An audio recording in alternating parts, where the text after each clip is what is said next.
Opening scene में एक atlas सेंचुर दिखाई देता है, एक 4 स्टेज वाली रॉकेट जो गहरे अंतरिक्ष में लॉन्च की जा रही है। रॉकेट इस तरह से डिजाइन की गई है कि यह सूर्य से ऊर्जा और पड़ोसी ग्रहों की गुरुत्वाकर्षण शक्ति का उपयोग करके सौर मंडल को पार करती है। यह अंतरिक्ष प्रोब इंसानी जाति के बारे में जानकारी के साथ पृथ्वी का मानचित्र शामिल है। इसका प्राथमिक मिशन हमारी प्लेनेट पर की तरह बुद्धिमान जीवन रूपों को खोजना है। वाह, हमें बहुत ज्यादा स्वीकृति मत देना। फिर सीन एक स्कूल टीचर नील क्लार्क के पास जाता है, जिन्हें ब्रिटेन के सभी समय के सर्वश्रेष्ठ लेखकों में से एक के रूप में पेश किया जाता है।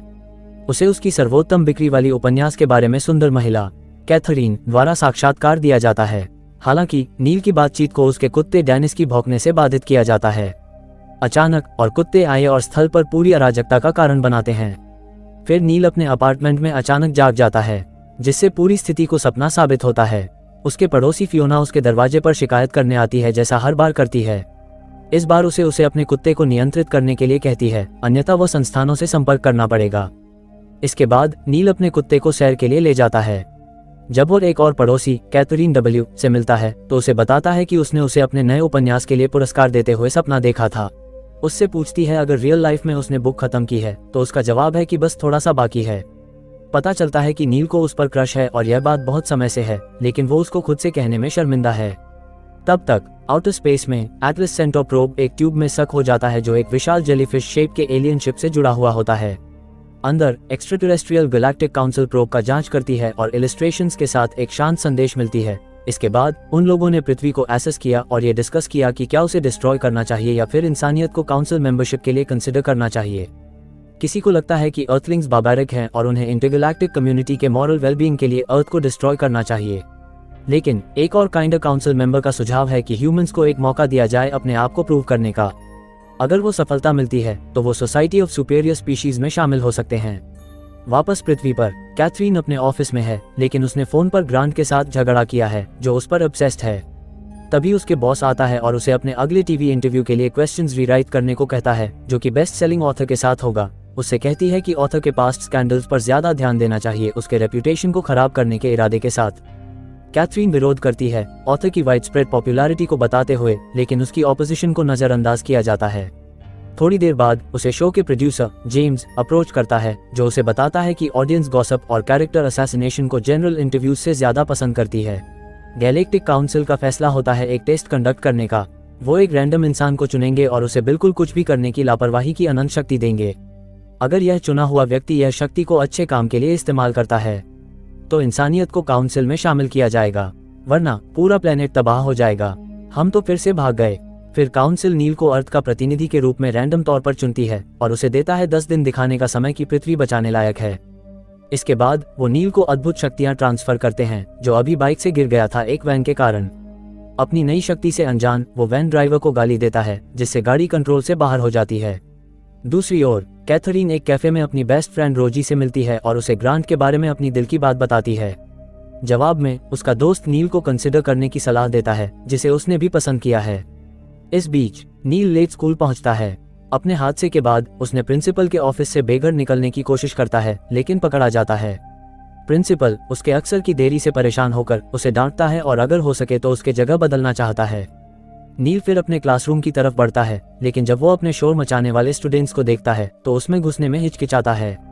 बाद में वो अपने कॉलीग रे के साथ लंच करता है, जो लगता है कि उसको अपनी क्रश डोरोथी को इम्प्रेस करने में असफल है। फिर वो नील से एक चीज के बारे में पूछता है जो वह करेगा अगर उसे अनंत शक्ति मिलती। हमारा हीरो मजाक में कहता है कि वह अपने गॉग के नोट्स जो उसने निगल लिए थे उनको फेंकने का आदेश देगा। उसके जानबूझकर डेनिस सच में नोट्स उठाकर फेंक देता है, जो जादुई तरीके से पूरी तरह से ठीक हो जाते हैं। वह ये भी कहता है कि अगर उसने सच में अपनी जिंदगी को बेहतर बनाना होता तो वह उसके पसंद नहीं आने वाले स्टूडेंट्स के क्लासरूम को एलियन स्पेसशिप से डिस्ट्रॉय करवाता। अचानक उन्हें एक जोर का धमाका सुनाई देता है। जल्दी से जाके चेक करने पर उन्हें देखते हैं कि क्लासरूम सच में तबाह हो गया है। इस घटना के बाद नील घर लौटकर अपने कुत्ते डेनिस से बात करता है। उसने कहा कि यह घटना बस एक घटना था, क्योंकि अगर उसे शक्ति मिलती तो वह किसी को नुकसान नहीं पहुंचाता। अपने बेबस होने का सबूत देने के लिए वह कैजुअली अपने कुत्ते का मैस खुद को साफ करने का आदेश देता है। उसकी बेहद चकित रहने पर डेनिस का गोबर बाथरूम की तरफ चलकर फ्लश में चला जाता है। सोचते हुए कि वह हेलुसिनेट कर रहा है, वह किचन में भागता है और एक ड्रिंक उठाता है। इस बीच उससे गलती से विस्की की बोतल गिर जाती है अपनी शक्तियों को टेस्ट करने के लिए। पहले तो कुछ नहीं होता, लेकिन जब वो दूसरी बार उसको वापस बॉटल में जाने के लिए विश करता है और अपनी हाथ हिलाता है तो लिक्विड अनोखी तरह से वापस अपनी बॉटल में दौड़ जाता है, उससे पूरी तरह से चौंकना छोड़ देते हुए। अब नील को ये समझ में आता है कि वह बस अपने हाथ हिलाकर कुछ भी कर सकता है, तो वह अपनी पुरानी विस्की को नई से बदलने की विश करता है। अनजाने में बॉटल बाहर निकलकर नियरबाई लिकर स्टोर को तोड़ती है, अलार्म को ट्रिगर करते हुए। फिर वो भागता है, लेकिन पुलिस उसका पीछा करने लगती है। जब वो पकड़ा जाने वाला होता है तब नील विश करता है कि वो घर पर अपने कुत्ते के साथ खा रहा हो। देखो, उसकी विश सच हो जाती है और वो सीन से गायब हो जाता है। अब तक नील ने एक बंच ऑफ किड्स को मार दिया है, एक बंच ऑफ पूप फेंका है और एक लिकर स्टोर से लूट लिया है। मुझे भी तो ये एलियंस क्या सोचते हैं, ये तो मुझे भी समझ नहीं आ रहा। घर लौटकर नील को ये याद आता है कि पहले वाला धमाका असल में उसी की वजह से हुआ था। चीजें ठीक करने की कोशिश में उसने एक विश किया सभी लोगों के लिए जो कभी जिंदगी की मांग की है। इस नतीजे में सभी मुर्दे लोग कब्रिस्तान से उठकर उसके घर की तरफ बढ़ते हैं। इसे देखकर नील जल्दी से स्पष्ट करता है कि केवल उन्हें जो पिछले विस्फोट में मर गए हैं को जीवित किया जाना चाहिए। उसके बाद उसे एक बेहतर विचार आता है और वह इच्छा करता है कि विस्फोट कभी न हुआ हो। ये सब कुछ उलट देता है और वह फिर से स्कूल कैफेटेरिया में पहुंचता है। इसके बाद वह अपनी कक्षा में जाता है और देखता है कि छात्र अपनी चिढ़ाने वाली स्थिति में वापस हैं। फिर उसने इच्छा की है कि उसके सभी छात्र दयालु और मेहनती बन जाएं। उसकी इच्छा तुरंत पूरी हो जाती है और कक्षा शांत हो जाती है। पहले की तरह नील ने बस कुछ बच्चों के मस्तिष्क की रासायनिक संरचना को पुनर्गठित किया। बधाई हो नील। इसके बाद नील दूर से प्रिंसिपल को देखता है और उसे अच्छा बनाने के लिए अपना हाथ हिलाता है। फिर वो उसके पास से चला जाता है और प्रशंसा प्राप्त करता है। बाद में स्टाफ रूम में नील देखता है कि रे डोरोथी से बात करने की कोशिश कर रहा है, लेकिन लगातार इनकार किया जाता है। बुरा महसूस करते हुए उसने महिला को अपने दोस्त की पूजा करने की इच्छा की और कुछ ही समय बाद ये हो गया। यह निश्चित रूप से एक अपराध है। अपने घर जाते हुए नील मजाकिया रूप से अमेरिका के राष्ट्रपति बनने की इच्छा करता है, जिससे कई सुरक्षाकर्मी स्थल पर पहुंचते हैं और उसे कार में ले जाते हैं। जल्द ही उन्हें कुछ हमलावरों द्वारा घेर लिया जाता है, जिससे नील को अपने घर वापस जाने की इच्छा होती है। बाद में वो बाथरूम के सामने खड़ा होकर अजीब इच्छाएं करता है, जैसे कि एल्बर्ट आइंस्टीन के शरीर होना। वो व्यक्ति एक अंडे की तरह था, वो अजीब चुनौती थी। फिर उसने किसी महान एथलीट के शरीर को छूना और ऐसे ही सोने से पहले उसने विश किया कि वो नीचे कैथरीन के कमरे को देखे। ऐसे करने पर उसे नीचे कैथरीन को अंडरगारमेंट्स में देखता है।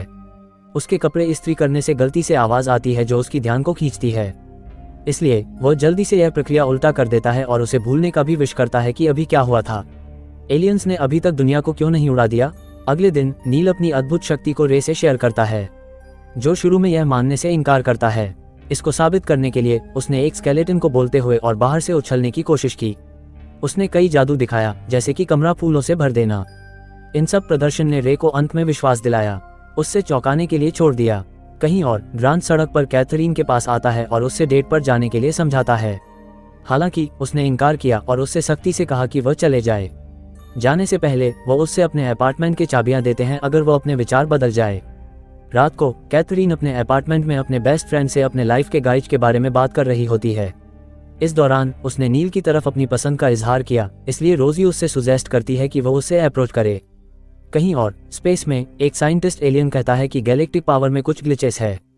इसको ठीक करने के लिए उन्हें नील को दी गई शक्ति को कुछ समय के लिए वापस लेना पड़ेगा। उसी समय नील, जिसने अपनी शक्ति को खो दिया है, अनजान होकर एक विश करता है कि कैथरीन उससे प्यार में पड़ जाए। इत्तेफाकन उसे दरवाजे पर एक दरवाजा सुनाई देता है और वह कैथरीन है। उसने अचानक उसे किस किया और दोनों रात को साथ बिता देते हैं। उनको पता नहीं है कि उन्हें स्टॉकर ग्रांट देख रहा है। अगली सुबह एलियन साइंटिस्ट शक्ति का ग्लिच ठीक करता है और उसे नील को वापस देता है। जब नील उठता है वह बारिश को धूप में बदल देता है और अपने कपड़े खुद से पहन लेता है। नाश्ता करते समय उसने अपने कुत्ते को बोलने की शक्ति दी। डेनिस फिर अपने पसंदीदा बिस्किट के बारे में बात करता है और नील को कितना प्यार करता है। जैसे ही कैथरीन आती है उसने उसे माफी मांगती है अपने कल रात के अनजान व्यवहार के लिए। तभी वो टॉयलेट से डेनिस की आवाज सुन लेती है और नील को नाल साफ करने वाले कहिए से समझती है। हालांकि जब कुत्ता कहता है मुझे आपसे प्यार है, कैथरीन समझती है कि नील गे है, जिससे उसका गुस्सा बढ़ जाता है। अपने आप को समझाने की कोशिश करते हुए वो उसके पीछे भागता है और बस में वही जाता है जहां वह है। हालांकि वो बस के छत पर पहुंचता है और जल्दी से अपनी विश को बदल देता है। इस बीच रे देखता है कि उसकी लैब में डोरथी उसको पूजा कर रही है, साथ ही कुछ और शिष्य भी हैं। नील ने सब कुछ किया है, इसलिए वो उसे ढूंढने के लिए जल्दी से भागता है। कुछ देर बाद वो उसे बस से उतरते हुए देखता है। उसे सब ठीक करने को कहता है, लेकिन नील जल्दी में है, इसलिए उसने रे को एक सॉसेज में बदल दिया और कैथरीन के पीछे भागता है। उसने सब कुछ उसे समझाने की कोशिश की, लेकिन वह उसे सुनना नहीं चाहती और चली जाती है। नील फिर अपने दोस्त को उसके असली रूप में वापस बदल देता है। शाम को कैथरीन अपने अपार्टमेंट में लौटती है, जहां ग्रांट उसे इंतजार कर रहा होता है। चौंक कर वो चीख लेती है और तुरंत बाहर से दरवाजा बंद कर लेती है। इसके सुनते ही नील उसके पास जल्दी पहुंचता है और उसे अपने घर छुपने को कहता है। दोनों फिर साथ में डिनर करते हैं और नील अंत में अपनी सुपर पावर्स का राज खुलने का फैसला करता है। इसलिए तुम मुझसे प्यार करते हो, यह क्या खूब है ना। लेकिन जब वह इसे उसके लिए साबित करना चाहता है, तब ग्रांट अपार्टमेंट में घुस जाता है और नील के साथ झगड़ा शुरू हो जाता है। कैथरीन उन्हें रोकने की कोशिश करती है, लेकिन जब ये दोनों जिद्दी रहेंगे तो वह गुस्से में चली जाती है। इसके बाद नील अपनी शक्तियों का उपयोग करके उसे दीवारों में चिपका देता है और उसे एक फूल का गमला में डाल देता है। फिर नील ग्रांट को कहता है कि अगर वह अच्छा रहेगा तो वह उसे आसानी से करोड़ों डॉलर भी दे सकता है, लेकिन अगर चाहे तो बस एक हाथ की इशारे से उसे गायब भी कर सकता है। डेनिस की सच्चाई ग्रांट को शॉक में डाल देती है। तभी नील अपने कुत्ते की तरफ ध्यान डाइवर्ट हो जाता है और ग्रांट इसे पीठ से मारकर बेहोश कर देता है। थोड़ी देर बाद वह होश में आता है और अपने आप को ग्रांट के अपार्टमेंट में बंद पाता है। लैटर ने डेनिस को बंदी बना लिया है और उसे धमकी देती है कि वह उसके सामने एक लिस्ट ऑफ विशेष को पूरा करने शुरू करे। इन विशेष में सब इंग्लिशमैन को बड़े कान और जालीदार पैर देना शामिल है और ब्रिटिश पुलिस के यूनिफॉर्म के रंग को पिंक में बदलना भी। ग्रांट तो बेवकूफ है। दूसरी तरफ कैथरीन को अचानक ये समझ आता है कि नील खतरे में हो सकता है और वह उसके अपार्टमेंट में वापस लौट जाती है। वहां वह देखती है कि रे डॉरथी के पीछे से बचने के लिए एक क्लोजेट में छुपा है। दोनों फिर नील को ढूंढने के लिए ग्रांट के घर जाते हैं। तब तक ग्रांट को एक उच्च पद वाले अधिकारी के रूप में देखा जाता है, जिसके सारे यूनिफॉर्म पर मेडल्स होते हैं। थोड़ी देर बाद कैथरीन और रे नील को बचाने के लिए पहुंचते हैं, जो फिर ग्रांट के सारे इच्छाएं उल्टा कर देता है, उसे एक कुत्ते में बदल देता है। उसने रे को डॉरथी के लिए शिपिंग रोक दिया, जो अंत में सब कुछ वापस नॉर्मल कर देता है। हालांकि वो अब उससे नाराज हैं क्योंकि उसने उन्हें उसके द्वारा किए गए समस्याओं के कारण दुखी किया है। बाद में नील कैथरीन के घर वापसी का इंतजार कर रहा है और सब कुछ के लिए माफी मांगता है। हालांकि उसने ये दावा किया है कि वह उस व्यक्ति के साथ नहीं रह सकती जो उसे अपनी इच्छा के खिलाफ कुछ करने पर मजबूर कर सकता है। इससे वह आदमी विचलित हो जाता है, जिससे उसे अपने स्थान पर लौटना पड़ता है। दुख के साथ उसने इस बात का एहसास किया कि पूरे समय वह स्वार्थी था। अब वह दुनिया की समस्याओं को हल करने के लिए अपनी शक्तियों का उपयोग करने का निर्णय लेता है। अंत में उसने फिर हर किसी को जितना भोजन चाहिए दिया और कहा कि युद्ध किसी भी कारण के लिए नहीं होना चाहिए। उसने हर व्यक्ति को उनका सपना घर दिया और ग्लोबल वार्मिंग की पलटाव की इच्छा की।